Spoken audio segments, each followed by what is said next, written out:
کسی نے کوئی تھوڑی سی غلطی ہو گئی اس سے تو اس سے برا دنیا میں کوئی ہے ہی نہیں بھائی. اتنی جلدی آپ نہ کسی کے اچھا ہونے کا فیصلہ کرو نہ کسی کے برا ہونے کا. یہ بڑے دل گردے کی بات ہوتی ہے. انسان کا اچھا ہونا بہت مشکل سے اچھا بنتا ہے, خدا کی قسم انسان. اس لیے کوئی میری تعریف کرتا ہے نا میرے منہ پہ آپ بہت اچھے, میں الحمدللہ متاثر اس لیے نہیں ہوتا کہ بھائی آزمائش میں پتہ چلتا ہے کہ کون کتنے پانی میں ہے. ہم نے بڑے بڑے خاندانی لوگ دیکھے ہیں کہ چاروں طرف سے حصار میں آ گئے, بس اب گئے. اللہ نے فرمایا انسان جلد باز ہے, جب اسے کوئی مصیبت پہنچتی ہے تو جزوعہ یہ صبر سے کام نہیں لیتا, فوراً افرا تفری ہلڑ بازی ہو ہا شور شرابہ, فوراً فیصلے. تو یہ خصلت اللہ تعالیٰ کو پسند نہیں ہے. انسان کو میچور ہونا چاہیے, بالکل کبھی جذباتی نہ ہو, کسی سیاسی نعرے سے جذباتی نہ ہو, کسی سیاسی تقریر سے کبھی جلدی متاثر نہ ہو. ہم بہت جلد متاثر ہو جاتے ہیں. کسی نے ایک دھواں دار یوں ٹھش ٹھش اچھی باتیں کر لیں, یار اس جیسا نیک آدمی دنیا میں ہے ہی نہیں. کسی نے کوئی تھوڑی سی غلطی ہو گئی اس سے تو اس سے برا دنیا میں کوئی ہے ہی نہیں بھائی. اتنی جلدی آپ نہ کسی کے اچھا ہونے کا فیصلہ کرو نہ کسی کے برا ہونے کا. غالباً حضرت عمر کا قول ہے کہ کسی نے ان کے سامنے تعریف کی کہ فلاں بہت اچھا ہے, تو حضرت عمر نے فرمایا کیا تم نے کبھی سفر کیا ان کے ساتھ؟ انہوں نے کہا نہیں. کہا پھر کیسے فیصلہ کر لیا بھائی؟ سفر میں ہوتا کیا ہے, ٹینشنیں آتی ہیں. ٹینشنیں آتی ہیں تو جو خاندانی لوگ ہوتے ہیں نا وہ اپنے آپ کو ٹینشن میں رکھ کے اپنے دوست کو اور ہم سفر کو سہولت دے رہے ہوتے ہیں کہ کوئی بات نہیں میں ٹینشن اٹھا لیتا ہوں, اس کو اچھی سیٹ دے دو. میں ٹینشن اٹھا لیتا ہوں, میں بعد میں واش روم چلا جاؤں گا, پہلے آپ. اللہ یہ کہ بہت خطرناک قسم کا کوئی معاملہ ہو ایک الگ بات. میں بعد میں پانی پی لوں گا, پہلے آپ. میں نے بچپن میں ایک کتاب پڑھی تھی, اس میں ایک واقعہ تھا. کسی ملک سے نا کسی نے اپنی آپ بیتی لکھی تھی, سچا واقعہ تھا وہ. کوئی فوجی کسی جنگ میں قید ہو گئے تھے تو بھاگ کے آئے تھے, یہ ان کا واقعہ. اس نے اپنے ریٹائرمنٹ کے بعد یہ واقعہ لکھا کہ ہم کسی, میں ملک کا نام نہیں لوں گا تاکہ لوگ زیادہ اس میں نہ جائیں. انہوں نے کہا ہوا یہ تھا کہ ہم کچھ لوگ جیل میں تھے, کئی سالوں سے قید تھے, تو ہم نے جیل میں سرنگ بنانا شروع کی. سرنگ بنا کے نا, سرنگوں سے لوگ نکل آتے ہیں نا بعض دفعہ, جیل میں لمبی سرنگ کھودتے ہیں اور پھر جیل سے بھاگ جاتے ہیں. بہت مشکل کام تھا, سب ساتھیوں نے مل کے کیا. تو کہتے ہیں جب بھاگنے کا ٹائم آیا نا کہ پہلے کون نکلے گا یہاں سے, تو یہ بڑی آزمائش کا وقت تھا, کیونکہ اس میں خطرہ یہ تھا کہ 2-3 جب بھاگیں گے تو باقیوں کا کے بارے میں تھوڑا سیکیور ہو جاتا ہے. پہلے یہ کیمرے ویمرے کا اتنا رواج نہیں تھا. تو کہہ رہے ہیں ہمارے جیل کے جو قیدی ساتھی تھے نا, سب فوجی تھے, وہ کہہ رہے ہیں ان کا خاندانی ہونا اس سے آپ اندازہ لگاؤ. اس قیدی نے خود لکھا جو چھوٹ کے آیا تھا کہ وہ سب ایک دوسرے کو ترجیح دے رہے تھے. خدا کی قسم جیل میں 2 دن گزارنا بھی عذاب کا کام ہے, جس پہ گزرتی ہے وہی جانتا ہے. بہت مشکل ہوتا ہے ایسے موقع پہ انسان کے پہلے آپ چلے جاؤ. بہت دل گردے کا کام ہے یہ کہ اپنے دوستوں کو ترجیح دو کہ کوئی بات نہیں. تو کہہ رہے ہیں ہمارے سب دوستوں نے کیا ایکا کیا, پہلے آپ جاؤ پہلے آپ جاؤ. کہہ رہے پھر اصرار کیا تو ہم 3 پرانے تھے, تو پھر 3 آدمی نکل کے باہر آئے. پھر وہ 3 ہی کامیاب ہوئے, باقیوں کا پتہ چل گیا تھا, پھر وہ نہیں جا سکے. انہوں نے کہا جب ہم جیل سے باہر آئے ہیں نا تو ہماری خوشی کا یہ عالم تھا, چھوٹ گئے نا, کہ ایسے ہم خوشی میں پاگل ہو گئے تھے کہ کپڑے اتار کے ایک دوسرے پہ پیشاب کر رہے تھے ہم. یعنی ہے تو یہ عجیب سی بات, لیکن ایسے باولے ہو گئے تھے ہم خوشی میں. یعنی خوشی کا یہ عالم تھا کہ ہم ایسے اٹھا کے نا پیشاب مار رہے ہیں, دھارے مار رہے ہیں. اس نے اپنی آپ بیتی لکھی. میں نے بہت پہلے یہ واقعہ پڑھا تھا, 6 یا 7 کلاس میں ہوں گا, لیکن اس واقعے کا نا یہ پہلو مجھے یاد رہ گیا. پیشاب والا نہیں, اصل پہلو کیا کہ یار یہ بڑے دل گردے کا کام ہے. اس مصیبت میں انسان کہے نہیں میں پہلے نہیں بھائی. ایسے موقع پہ انسان کا پتہ چلتا ہے کہ وہ انسان کا بچہ ہے یا نہیں ہے بھائی, وہ بھی تمہاری جیسی مٹی کے بنے ہوئے ہیں. تم کیوں پہلے, تم کس خوشی میں؟ یا تو قرآن اندازی کرو, قرآن اندازی کرو بھائی. ایسے موقع پہ ہر آدمی کیا کہے گا, یار میں زیادہ ضروری ہے, میرے 18 ہیں یا میرے 16 ہیں, ٹھیک ہے نا, میں مجھے زیادہ. ہر آدمی اپنے دلائل دے رہا ہوگا نا. یہ بڑے دل گردے کی بات ہوتی ہے. انسان کا اچھا ہونا بہت مشکل سے اچھا بنتا ہے, خدا کی قسم انسان. اور تمام پیغمبر یہی دعوت لے کر آئے ہیں, اچھے بن جاؤ اندر سے. اوپر سے یہ میرا گیٹ اپ کتنا خوبصورت سا گیٹ اپ ہے, پگڑی داڑھی, یہ بہت آسان ہے. یہ آپ 4 مہینے لگاؤ, سب ٹوپی پہن کے گھوم رہے ہوتے ہیں, کوئی اتنا مسئلہ نہیں ہے یہ. اس لیے کوئی میری تعریف کرتا ہے نا میرے منہ پہ, آپ بہت اچھے, میں الحمدللہ متاثر اس لیے نہیں ہوتا کہ بھائی آزمائش میں پتہ چلتا ہے کہ کون کتنے پانی میں ہے. اور بھی میرے پاس آزمائشوں کے بہت واقعات ہیں, کبھی چھاؤں میں ملو گے تو بتاؤں گا. ہر واقعہ ممبر پہ بتانے کا نہیں ہوتا. ہم نے بڑے بڑے خاندانی لوگ دیکھے ہیں کہ چاروں طرف سے حصار میں آ گئے, بس اب گئے. ہر آدمی کی کوشش ہے میں نکلوں, ہر آدمی کی کوشش کیا ہے, میں نکلوں, اور کر بھی رہا ہے. کمانڈر کہہ رہا ہے کہ میں آخر میں جاؤں گا, پہلے ان سب کو نکالو, اپنی جان ہتھیلی پر رکھوں گا میں. جو بڑا ہے وہ کہہ رہا ہے میں مر جاؤں, میں آخر میں, پہلے میرے ماتحت وہ نکلیں گے. تو خاندانی ہونا, تبھی یہ شعر یاد کر لو, آئینہ بنتا ہے رگڑے لاکھ جب کھاتا ہے دل, کچھ نہ پوچھو دل بڑی مشکل سے بن پاتا ہے دل. دل کو دل بنانا دنیا کا سب سے مشکل کام. جب چیزوں کو رگڑتے ہیں تو وہ صاف ہوتی ہے نا, زنگ اترتا ہے. آپ تلوار کو زمین پہ رگڑو, صاف ہوگی, زنگ اترے گا, چمک پیدا ہوگی. ایسا ہی شاعر کہتا ہے دل میں زنگ ہے دنیا مردار کی محبت, ہوس, لالچ, میں بس ہر آدمی چاہتا ہے میں سپیریئر بن جاؤں. تو وہ کہتے ہیں دل پہ جب خواہشات کی قربانی کے رگڑے لگتے ہیں نا, رگڑے, تو پھر چمکتا ہے یہ, پھر کیا ہوتا ہے یہ چمکتا. اور انسان اپنے آپ پر دوسرے کو ترجیح دے, یہ اس وقت تک ممکن ہی نہیں ہے جب تک دنیا کو مسافر خانہ نہ سمجھے, اور جب تک اس کا اللہ پہ اعتماد اور ریلیشن مضبوط نہ ہو. اس کو پتا ہو کہ بچانے والا بھی اللہ اور مصیبت دینے والا بھی اللہ. تو میں اللہ کے خزانوں سے حرام طریقہ تو دور کی بات, غیر اخلاقی طریقوں سے بھی نہ عزت حاصل کروں گا نہ دولت. کوئی غیر اخلاقی طریقہ نہیں اختیار کروں گا جس سے میں اللہ کے خزانے سے کچھ لینے کی کوشش کروں. دیکھو اسباب ہم نے اختیار کرنے ہیں. اب ان قیدیوں کو جیل سے بھاگنا تھا, بھاگنا کی کوشش کی انہوں نے, سرنگیں کھودی, بہترین کام, سب نے مل کے کھودی. اب پہلے کون بھاگے گا؟ اگر وہ نہ کھودتے تو اس کا مطلب آزادی کے اسباب ہی اختیار نہیں کر رہے, یہ غلط ہو جاتا. اسباب اختیار کر لیے, اب یہ غیر اخلاقی ہے کہ میں پہلے. بھائی سب نے مل کے کھودی, آپ کیوں پہلے؟ وہ کہہ گئے ہٹ پیچھے, میں پہلے. یہ کون سا طریقہ ہے؟ غیر اخلاقی. یہ غیر اخلاقی طریقہ ہے, اللہ دیکھ رہا ہے اوپر. تو غیر اخلاقی طریقہ اختیار نہ کرو, عزت حاصل کرنے کا بھی اور پیسہ حاصل کرنے کا بھی. اللہ پہ چھوڑ دو. اور آپ کو پتا ہے اللہ غیب سے اسباب پیدا کرتا ہے. میں بار بار ایک مثال دیتا ہوں نا, پیسہ کمانے کے بھی کچھ طریقے جائز ہیں مگر غیر اخلاقی ہیں. آپ دکان کھول کے بیٹھ گئے, ہوٹل کھول کے بیٹھ گئے, اچھی بات ہے. آپ ریسیپشن پہ اچھا سا کوئی خوبصورت سا انسان بٹھا دو جو لوگوں سے تمیز سے بات کرے, بدتمیزی سے بات نہ کرے. کوئی آ کے آپ سے پوچھ رہے کیا کیا ہے تو آپ بولو سر بیٹھیے ہم بتاتے ہیں کیا کیا ہے. اس کو پورا گردان یاد ہو, وہ ہے نا ونڈا گریوی پوری پاڑا پڑھنا شروع کر دیتے ہیں. تو ساری سیٹ اپ بنا لیا آپ نے. اب اس کے بعد گاڑیوں پہ آگے راستے روک روک کے لوگوں کو روکنا, آئیے سر کائنڈلی.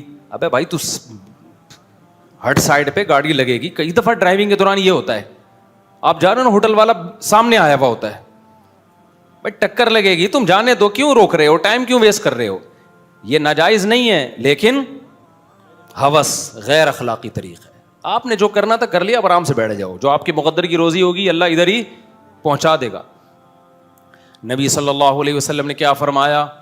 لا یخطب احدکم علی خطبۃ اخیہ، کسی بھی چیز کو طلب کرنا. دیکھو کیا زبردست حدیث ہے.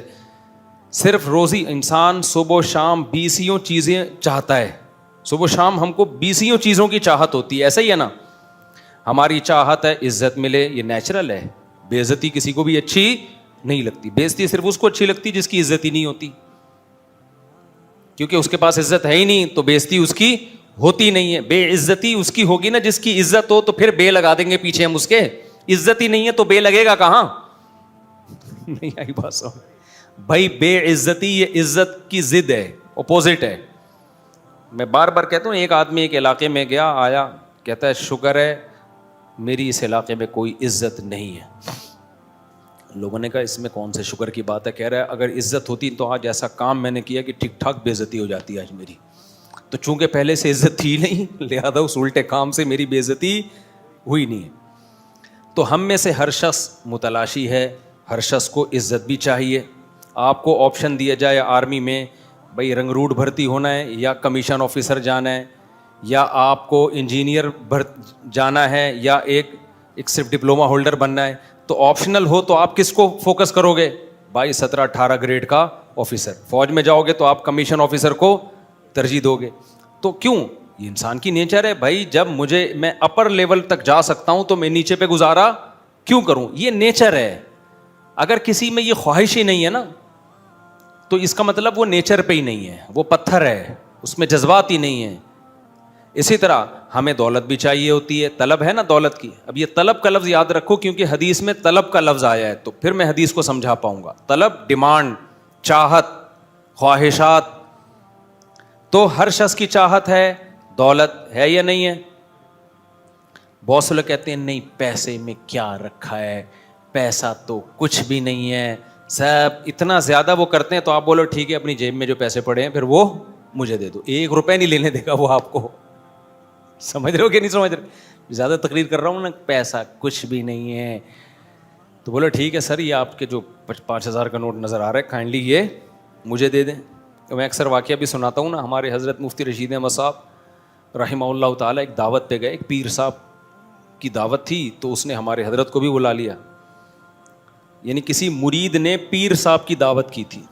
تو دعوت کے دوران مرغے, بریانیاں اور بکرے, بہت کچھ جیسے ہوتا ہے دعوتوں میں. تو پیر صاحب نا تو کیا یہ رکھا ہوا, اسراف ہے یہ, اتنی چیزیں.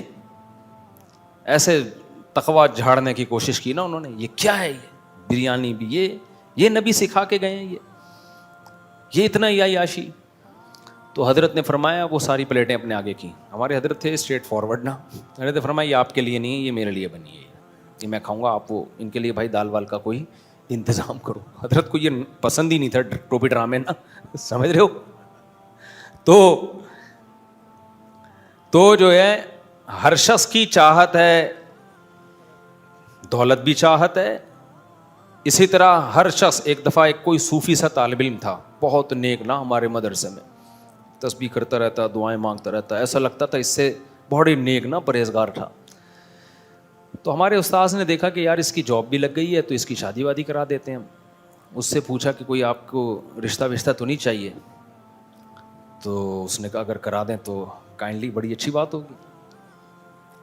تو انہوں نے کہا کہ کس ٹائپ کا رشتہ؟ تو کان میں آ کے بولتا ہے خوبصورت سی ہو کوئی. کیا ہو؟ خوبصورت سی ہو. گھننے نہیں ہوتے, گھننے. پھر کہنے لگا یہ میری بری خواہش تو نہیں ہے, کہ گناہ تو نہیں ملے گا مجھے اس پہ. تھا بڑا پرہیزگار سا نا, گناہ تو نہیں ملے گا. ہمارے استاذ نے کہا نہیں کوئی گناہ نہیں ملے گا آپ, یہ نیچرل ہے, یہ سب کی خواہش ہوتی ہے. خواہش ہوتی ہے. میں ہوتا نا, میں کہتا اس سے کہ خواہش تو ہے لیکن اس ڈیزائن پہ آپ کو ملے گی نہیں. خواہش رکھنے پر گورنمنٹ کی طرف سے, کیونکہ وہ اس کے اپنی ڈیزائننگ کو اتنی اچھی نہیں تھی, بڑی آڑا ترشا سا تھا, کسی کو پتہ نہیں چلے گا کس کی بات ہو رہی ہے, پرانا قصہ ہو گیا. تو اس کا اپنا ڈیزائن کیا تھا, تھوڑا سا تو الائنمنٹ کی ضرورت تھی, اس میں کچھ سیٹنگ کی ضرورت تھی. تو لیکن ہر شخص کی خواہش کیا ہوتی ہے؟ خوبصورت. تو یہ نیچرل ہے, اس میں کوئی زیادہ فنٹر بنے کہ نہیں ایکچولی کیا رکھا ہے حسن میں. بے بھائی پھر کیوں دیکھتے ہو جا کے, کیوں عشق معاشقے ہو رہے ہیں. دیکھو قرآن کی دو نا, پتہ ہے میں نے جب قرآن کا ترجمہ پڑھنا شروع کیا نا, جب میں مولوی بننے کے لیے, عالم بننے کے لیے مدرسے میں نہیں تھا, میں اس وقت سے قرآن ترجمے سے میں نے پڑھنا شروع کر دیا تھا. میں میٹرک میں ہوں گا یا 9 کلاس میں ہوں گا, مجھے شوق تھا کہ یار قرآن کو پڑھوں, ہے کیا اس میں. تو جو چیز مجھے سب سے زیادہ اپیل کی نا قرآن کی, جس چیز نے, وہ ہے کہ قرآن گراؤنڈ ریئلٹی کی بات کرتا ہے, نیچر کی بات کرتا ہے, عقل سے اوپر کی باتیں نہیں کرتا. آپ بعض مذہبی لوگوں کی تقریریں سنو, لگتا ہے پتہ نہیں کوئی ان لاجیکل سی باتیں ہو رہی ہیں جس کو پریکٹیکل لائف میں کرنا ممکن نہیں ہے. پریکٹیکلی یہ خود بھی نہیں کرتے ہوں گے. تو میں نے قرآن کی ایک آیت پڑھی, میں حیران ہوا. قرآن کہہ رہا ہے, اللہ تعالیٰ نے نا اپنے نبی صلی اللہ علیہ وسلم کی ازواج کو اللہ نے حکم دیا, نبی کو حکم دیا کہ آپ کے ساتھ غربت میں آپ کی ازواج کا گزارا مشکل ہو رہا ہے. ازواج کا کہنا یہ تھا, بھائی یہ اس 40 دن گھر میں چولہا ہی نہیں جل رہا, کھجور پانی کھجور, ہمارا گزارا نہیں ہو رہا, پیسے ویسے چاہیے. سمجھ رہے ہو, نان نفقہ بڑھا دیں. اب محمد صلی اللہ علیہ وسلم اللہ کے آخری نبی ہیں. اللہ چاہتے تھے کہ آپ کی زندگی میں عیش و عشرت نہ ہو, کیونکہ لاسٹ میسنجر آف گاڈ ہیں. کل کوئی انگریز, کوئی کافر انگلی اٹھا سکتا ہے کہ اصل میں یہ سب کچھ کیا کس لیے تھا, پیسے کے لیے. تو اللہ آپ کو ہر طرح سے, ہر الزام سے بری رکھنا چاہتے تھے کہ کوئی انگلی نہ اٹھائے.